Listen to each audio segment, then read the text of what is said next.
Wars are never an abstract thing to those who must fight them. When we see images of planes being blown up, tanks being shattered, people on the battlefield falling in their place, we do not think of these things in terms of the horror of passing from this world to the next. It is a fact that we are blinded by the ethereal beauty of blasts, of chaos, of violence.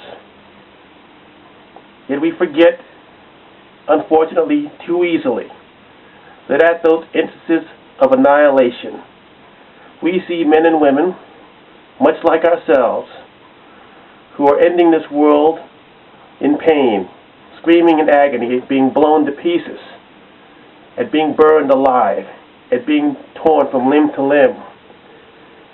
We forget at that moment that these individuals will leave behind many grieving relatives.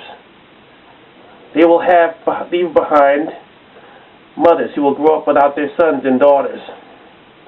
They will leave daughters who will grow up to be married without having their father walk them down the aisle. They will leave behind children who will not have their mother's embrace in times of crisis. We do not see these things too often. And that is a crime. It is a crime against humanity in the sense that those who sacrifice for us deserve all our support and all our understanding. They should never want for anything, nothing at all. They should never want for housing, for jobs, for adequate health care. Yes, wars may be necessary, but understand that wars, all wars, are an ultimate expression of human failure, a human failure of character, of reason, of common sense. And we do our nation a disservice to the extent that we fail to put ourselves in the places of those warriors who die for us, who die to protect us. Every life has value. But what does it say of us if we dismiss the lives of those who sacrificed their all so that we may live better lives?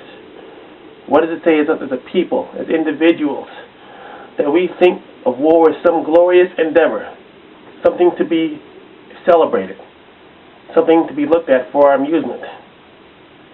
Every exploding plane, every sinking ship represents lives lost.